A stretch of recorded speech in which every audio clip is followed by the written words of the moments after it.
Kita bilang, saudara-saudara, mari kita satu hati dalam doa syafaat. Nanti banyak ibu mulai keluar. Terus yang kepala dapur itu akan bilang begini, sudah doa syafaat. Siap. Kuah tadi suka panas. Padahal hanya kacang brenibon. Tapi orang berdoa dong keluar. Memang kacang brenibon itu kacang masalah, betul itu. Mulai dari zaman Yakub sampai hari ini, kacang itu membawa persoalan, betul. Jadi siap habis duduk di dalam. Bukan tak putar sana sini, duduk. Raja mau omong. Nah sekarang, bagaimana kita bekerja? Pembacaan tadi mengisyaratkan hal-hal yang serius. Satu, bekerja untuk raja itu tidak boleh setengah-setengah hati. Tidak boleh setengah-setengah hati. Total. Mau melayani raja itu total. Jangan setengah-setengah hati. Kenapa jangan setengah-setengah hati? Karena orang yang kerja setengah-setengah itu selalu mendua hati. Dan Alkitab mencatat, bagi mereka yang mendua hati, hidupnya tidak tenang. Ada yang di sini hidup tidak tenang? Kalau ada pasti dia mendua hati. Tolong cek, dia mendua hati soal istri kah? Atau soal apa? Jangan mendua hati. Melayani raja tidak boleh mendua hati. Kasih diri, kasih betul. Makanya keputusan tadi menjadi penting. Maju. Kalau tidak makan waktu. Kalau tidak total. Itu hari saya bilang kepada saudara. Masak super mie itu sebenarnya cepat. Tapi kalau mendua hati terus ya susah. Jadi lama. Beta mau makan super mie. Mam tua lari di belakang 2-3 menit kembali tanya. Mie goreng kok mie kuah? Mie kuah mama. Mam tua di belakang 2-3 menit kembali. Kuah banyak kok sedikit. Taruh kuah banyak, mam tua di belakang 2-3 menit kembali lagi. Pakai sayur kok tidak? Taruh mama. Mam tua di belakang 2-3 menit kembali tanya lagi. Pakai telur kok tidak? Taruh sah. Mam tua di belakang 2-3 menit kembali lagi. Pakai kurus kok tidak? Lama-lama kita tidak makan. Kita hanya baku tanya satu dari yang lain. Akhirnya naik sama kita. Ambil keputusan. Jangan setengah-setengah hati. Jangan berspekulasi. Kemarin waktu Natal kaum bapak saya bilang. Dalam Tuhan itu kepastian bukan spekulatif. Spekulatif itu adalah coba-coba. Wih tadi malam ada mimpi ini satu puoto. Coba lihat di Pundehado. Coba-coba isi KP. Siapa tahu kalau dapat. Kalau tidak ya buang sialang. Jangan setengah-setengah hati. Melayani Tuhan tidak bisa begitu. Kedua, orang yang setengah hati itu ikut orang tua dulu dong biasa nasihat kita bilang begini. Tidak bisa buru rusa 2 ekor di satu waktu yang sama. Tidak bisa. Kok rusa satu ikut sini, satu ikut sini. Itu rusa dong biar pacaran, tapi kita pidong akan lari berpisah. Dan kita tidak akan dapat dua-duanya. Karena itu tetapkan. Mana? Mau rusa jantan atau rusa betina? Tetapkan. Mau yang tanduk 6 atau 3? Atau 3 tambah 3. Jadi 6. Tetapkan. Tidak boleh setengah-setengah hati. Sehingga semua harus diatur secara baik. Yang kedua. Sudah tidak boleh setengah-setengah hati tapi tambah 1. Harus satu hati. Setengah-setengah hati tidak boleh. Tapi urus melayani Tuhan itu harus satu hati. Sebab kalau satu urus lain masih boleh. Tapi satu mengarahkan ke yang lain. Makanya orang bilang kalau jadi kapal itu nahkoda tidak boleh 2. Sopir tidak boleh 2. Bis Kefa Atambua tidak boleh 2 supir, konjak 2 bisa, supir 2 tidak bisa. Jangankan sama-sama pegang setir, satu bisa bawa oto duduk di sebelah supir, ini supir lari kincang, yang tidak bawa oto dia cuma injak rem. Padahal dia tidak bawa itu. Dan tidak boleh, satu hati. Percaya siapa nah dia sudah. Kerja itu kita satu hati. Kami menyerahkan kepadamu. Tolong atur ini rumah tangga. Mak pikir baik itu sudah yang papa pikir. Kita satu hati. Tapi jangan tagal suka kasih kepercayaan kita bikin sesuka hati. Terus ketua BP3J bilang, coba mau datang itu barang dong mau periksa. Doang bilang, curiga sambeta. Jangan begitu juga. Kasih kerjana periksa. Walaupun kita satu hati. Yang kerja habis ini urus orang banyak, ini dompu mau banyak. Jadi ya memang lebih baik satu hati sambil terus diurus. Kalau tidak bermasalah.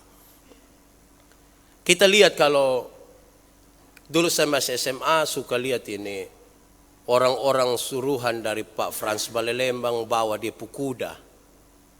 Masa satu orang bawa kuda sampai 15 ekor? Bagaimana dia menggiring ini kuda? Jawabannya sederhana. 3 taruh yang jantan kok di depan. Atau yang mai? Yang mai. Yang betina taruh di muka. Ini kuda separuh tinggal iko-iko saja. Rupa-rupanya manajemen kuda ini baik. Tinggal taruh satu di depan, yang lain ikut. Itu begitu penting. Supaya penghargaan kepada pemimpin itu baik.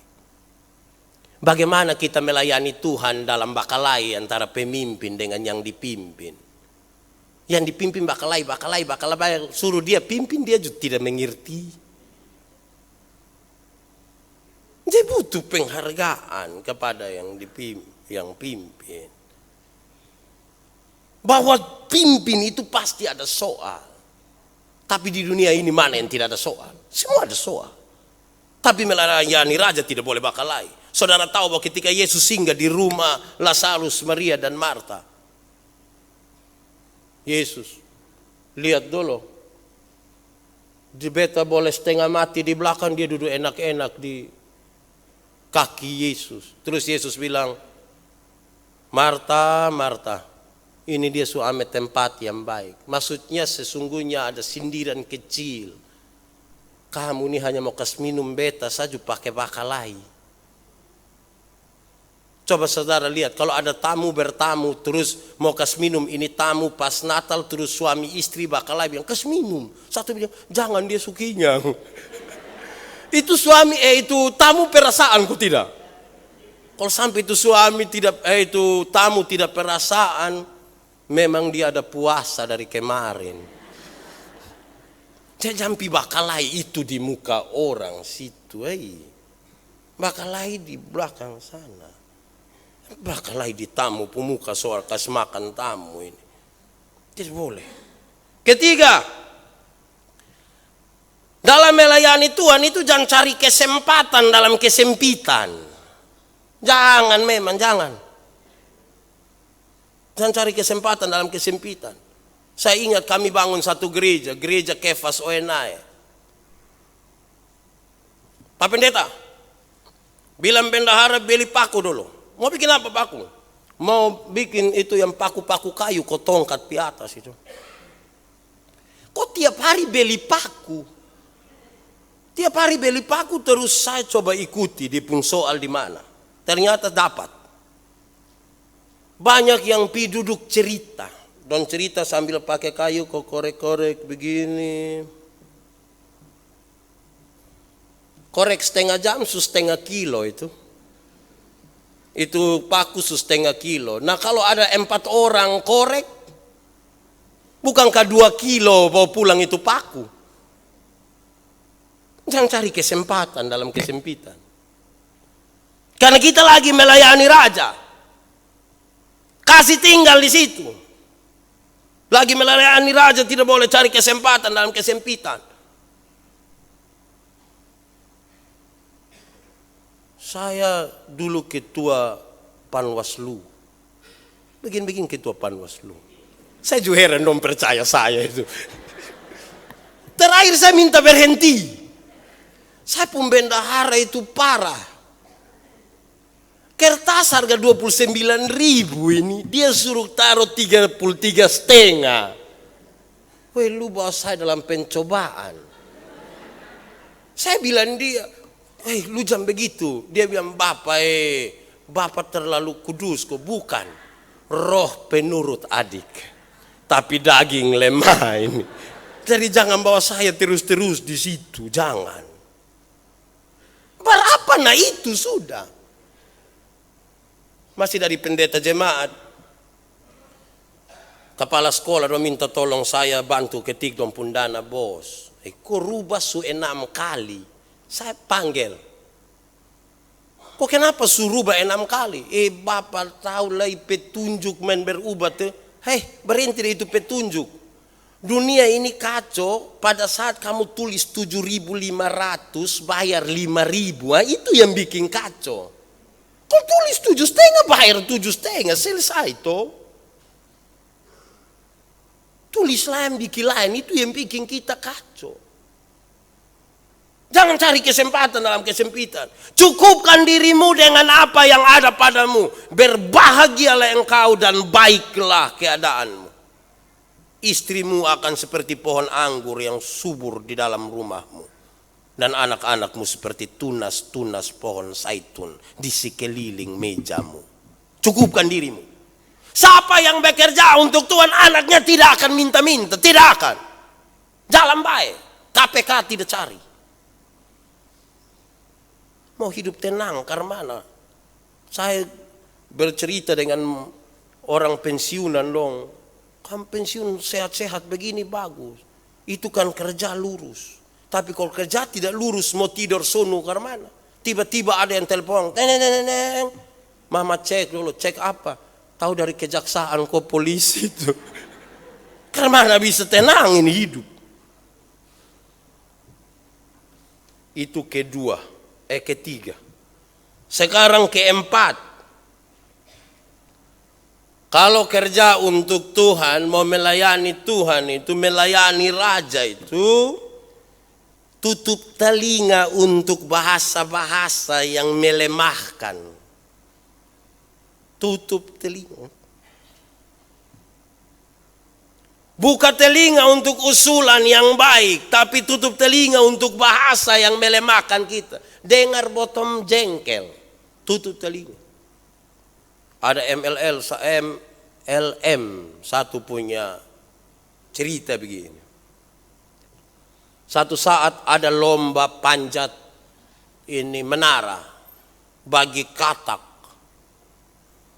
Ada 10.000 ekor katak ikut itu lomba. Livery mulai dibunyikan, semua lari. Orang-orang berseru dari pinggir lapangan, katak separuh berseru-seru. Tidak bisa, tidak bisa. 2.500-nya jatuh di etape pertama.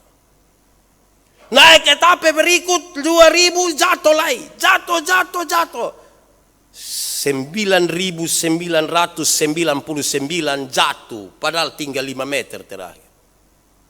Banyak orang makin berseru, tidak mungkin, tidak bisa. In katak satu dia lompat. Terakhir dia sampai atas. Padahal orang makin banyak berseru, tidak mungkin. Semua heran, kenapa 9.999 tidak sampai, tapi yang satu sampai. Don piko wartawan katak ini mau piko wawancara. Ini wartawan kata pi wawancara, omong-omong begini dia son jawab. Ternyata apa? Ini katak tuli. Karena dia tuli itulah dia bisa sampai puncak. Maka kalau berani bukain telinga, banyak orang kasih masukan mah itu. Tutup telinga. Tapi jangan ke itu oto sapa. Saya pernah bilang kepada saudara itu Otto Sapa, satu saya lupa di nama, tapi di tulisan dua di belakang itu, satu bagus yang satu jengkel. Dia bilang begini, kalau Anda mau umur panjang, pura-puralah tuli. Bagus supaya kalau orang ngomong apa itu, saya bayangkan begitu. Tapi dia bilang begini, kalau Anda mau umur panjang, pura-puralah tuli, koma, supaya kalau Tuhan panggil, engkau tidak dengar. Dan saya bilang, manusia model begitu Tuhan tidak panggil. Dia pi sendiri. Kemungkinan besar lewat Liliba nanti.